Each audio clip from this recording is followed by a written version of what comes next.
সরস্বতী পুজোর প্যান্ডেলে ভোরের দিকে হঠাৎ আগুন। হাতে গোনার কয়েকটা দিন বাকি, কারোর অজানা নেই যে কালনায় সরস্বতী পুজো কিভাবে হয়। কালনা সরস্বতী পুজো বিখ্যাত, সেই কারণে পুজোর বেশ কয়েক মাস আগে থেকেই ক্লাবগুলি ব্যস্ত হয়ে পড়ে সরস্বতী পুজোর অভিনব নিত্য নতুন প্যান্ডেল করতে। লক্ষ লক্ষ টাকা খরচ করে প্যান্ডেলের পেছনে সেই মতোই কালনা বারুইপাড়ার নটরাজ ক্লাব সরস্বতী পুজো উপলক্ষে 8 লক্ষ টাকার বাজেট নিয়ে নেমে পড়েছিল প্যান্ডেল শুরুর কাজে।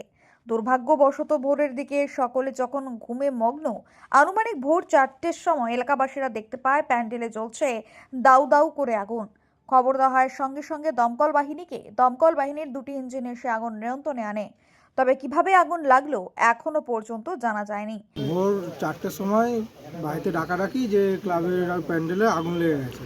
তো রাস্তা দিয়ে কিছু লোক যাচ্ছিল, তারা খবর দেয় যে আগুন লেগে গেছে। তখন সব পাড়ার লোক দৌড়ে আসে, দিয়ে ফায়ার ব্রিগেডকে খবর দেওয়া হয়। ফায়ার ব্রিগেড এসে সম্পূর্ণ কাজটি পুরো সম্পূর্ণ করে তারপরে ওরা চলে যায়। আচ্ছা, কতটা ক্ষয়ক্ষতি হলো? ক্ষয়ক্ষতি আমাদের যে থিমটা ছিল গাছটা নিয়ে, সেই গাছটা পুরোটাই ধূলিসাৎ হয়ে গেছে।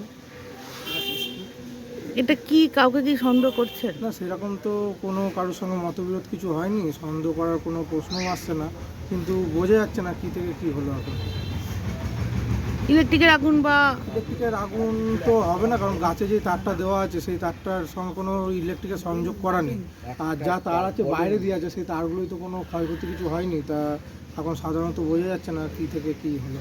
এটা নিয়ে কি থানায় কোনো কিছু অভিযোগ? আমার থানায় কিছু অভিযোগ জানানো হয়নি, দেখছি আমরা কী করা যায়। কি নাম আপনার? সুদীপ সরকার, নটরাজ ক্লাবের সেক্রেটারি। সামনেই তো সরস্বতী পুজো, তার আগে আপনাদের প্যান্ডেলের প্রস্তুতি পর্ব চলছিল। আচ্ছা, কত টাকার বাজেট ছিল এবং কি ঘটলো যে আগুন ধরে গেল? মানে কি সন্দেহ হচ্ছে? সন্দেহ তো কাউকে করার মতো কিছু ব্যাপার নেই, কারণ কাউদের সঙ্গে আমার কোনো ট্রাসেল নেই, আমাদের কোনো কাজ। তো ন্যাচারালি এখানে কাউকে সন্দেহ করবো এমন কোনো ব্যাপার নেই। কোনো রকমভাবে অ্যাক্সিডেন্টলি কিছু একটা ঘটনা ঘটেছে, এখনো প্রপারলি জানি না কি হয়েছে, দেখতে হবে। মানে কতটা পুড়েছে তাও? গাছটা যেটা মানে থিমের মূল আকর্ষণ ছিল, সে গাছটা মোটামুটি পুরোটাই নষ্ট হয়ে গেছে। আচ্ছা, কটা গাড়ি এসেছিল ফায়ার ব্রিগেড? ফায়ার ব্রিগেডের 2টো গাড়ি এসেছিলো, ওরা খুব মানে ফাস্ট রেসপন্স করেছে, একদম পুরো আগুন ফায়ার অফ করে দিই, তারপরে ওরা গেছে। কখন জানতে পারলেন যে আগুন ধরে গেছে? 4টের সময় আমরা জানতে পেরেছি। এটা নিয়ে কি কোনো অভিযোগ বা কিছু করবেন? দেখি, এখনো কিছু ভাবনা চিন্তা করিনি। তো ক্লাবের তরফ থেকে এখন কথা বলা হোক সবাই মিলে, তারপরে দেখি কী করা যায়, তারপরে কি নাম আপনার? আমার নাম ধ্রুবজ্যোতি গাঙ্গুলি। আগুন ধরার ঘটনায় ক্লাবের মেম্বারদের মন ভারাক্রান্ত। হাতে গোনার কয়েকটা দিন বাকি, আবার কিভাবে তারা সবকিছু নিয়ন্ত্রণে আনবে সেটা নিয়েই চিন্তিত।